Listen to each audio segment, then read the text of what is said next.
Hi. So what I'm going to do with this recording or this little video is just go through some of the recent submissions of the 12 design exercise. It's one of my favorite projects actually of the whole term because I'm always really impressed with what you're able to do with the obvious limitations that I've given you, right? The black, the white, the four squares, the circle, and the word.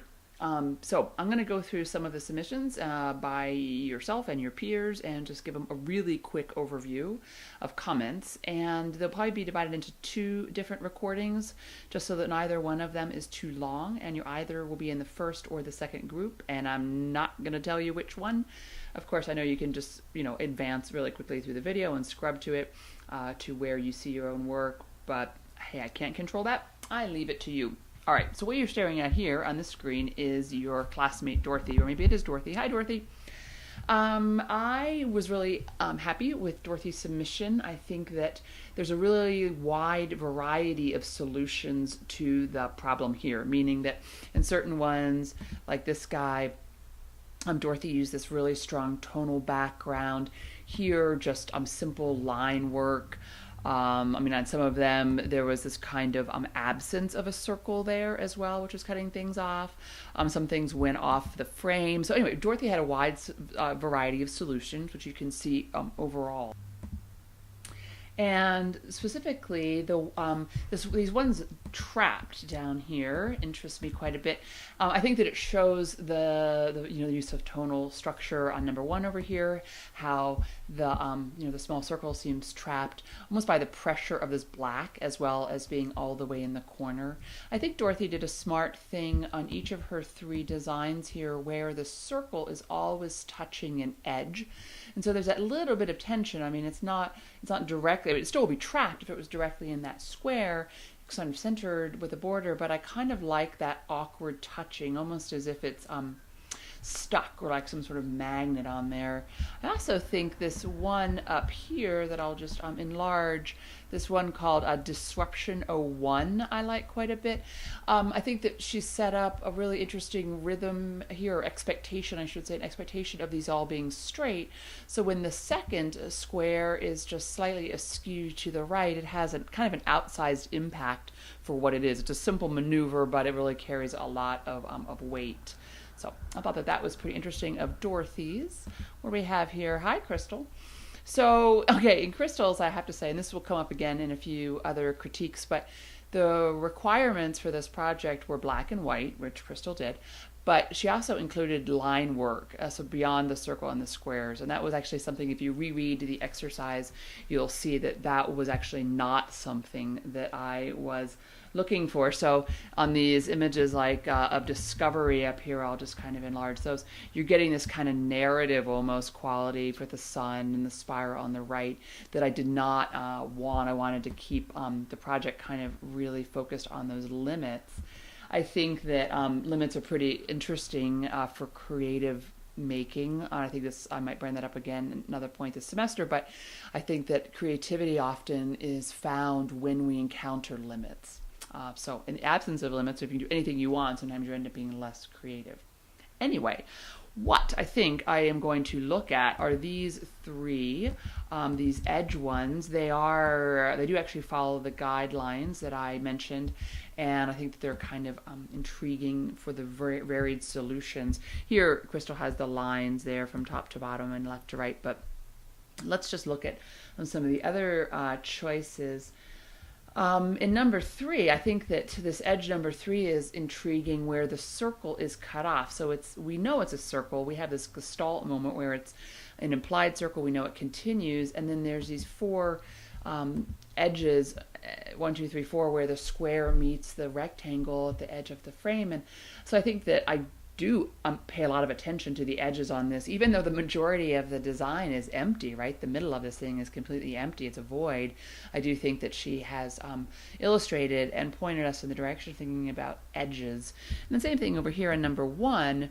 I like very much the way that there is this flow from upper left to lower right of the squares, and then the circle is of course coming right off the edge of the square and also off the edge of the frame. So I think that that does point us towards that idea. So a smart move. Okay, what do we have next? Hello, John. Okay. After looking at crystals, actually, I think I'm going to look at these edge images here. There's this notion of this guy. Let me make it larger. Right, where in a similar way to Crystal, John actually brought us our attention to those edges again by using a big void in the middle, so it's kind of empty, and we're actually paying attention to the edges, even though the majority of the composition is not even filled. But I think in John's, I am also fond of the variety of ways, kind of like I spoke about with Dorothy's. There's quite a variety of ways where he used the black, the white, the figure in the ground, the thick, the thin lines. So there is a lot of different solutions to this prompt. I think I'm going to look at these juxtapositions. Those are the ones that I wanted to look at. Okay, let me zoom in on these three here, if I can. There we are. In number one, I think this is really unusual. The sort of design strategies that you did here, John, in number one are not at all what I would expect. It's almost awkward the way that these squares are kind of superimposed, or as you've said, juxtaposed on top, and the way that this square blends with the background, and this rectangle or square, I guess that's a square, blends with the background. And then there is the fourth square just implied with that line. There's a kind of a wrongness almost about this. It's almost like an imposition, not just a juxtaposition, but an imposition of dark squares over top of something that I kind of want to see. Like I sort of want these three squares to get out of the way so I can see something behind it. I find that kind of interesting. And then over here on the right, juxtaposition number three, I see what you're doing with juxtaposition with the circles on top of that square, so I totally understand your design strategy there. I also think, though, that reminds me quite a bit of, you may not know this art historical movement, but around the 1920s, 1930s, there was something called constructivist, and it was this sort of idealized, almost utopian style that came out of the Soviet Union and Eastern European countries, and anyway, so it looks like a constructivist 1930s design ethos, a little bit before the Bauhaus, that kind of stuff. So, well done. What do we have next? Let's see, we'll do another one. Oh, hello, Megan. Okay, in Megan's images, you can see that there was a little bit of a deviation from my project requirements, whereas Megan used light gray. I mean, I think that in this flow down here, it's really lovely the way you did that gradient. I understand why that would be suggestive of the idea of flow, but I'm not going to go much more into those because I didn't really want gray used for this project. So I'm going to sort of not discuss those guys. Which ones? I think I'm going to go with these exclusives here. Let's zoom in on those. Okay, so it's a little as if we just came off of our last project where this focal point of isolation, there is a moment in each of these where you can see the moment of isolation of one of the forms. So I think that's kind of interesting. What else was I going to look at here? Hold on. Sorry, I'm distracted. And disruption.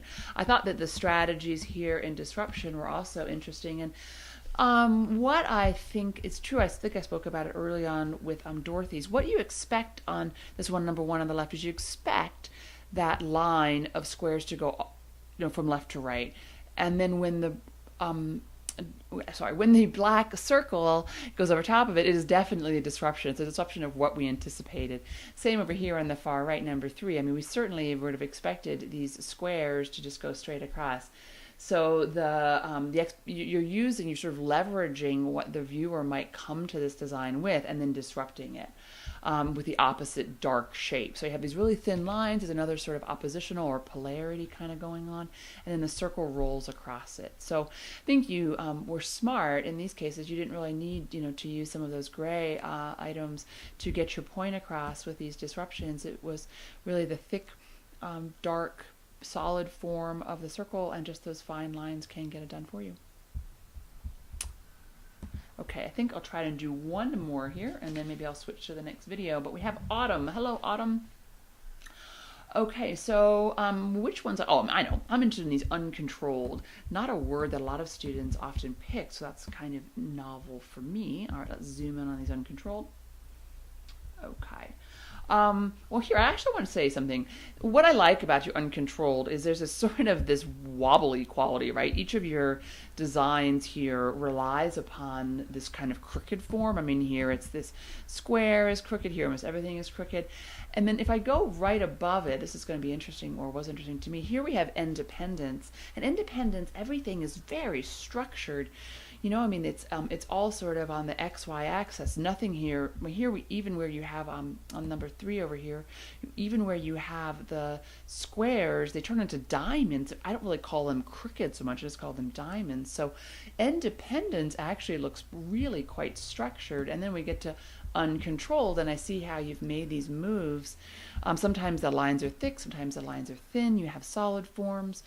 But everything is wobbly or askew. There's no symmetry. There's very little expectation, kind of what's going to happen next. So I think that the overlapping was well done. Even here where it's quite open on number 2 makes sense. And I do review these right against your independence, and I think I see your thought process and what you were moving towards.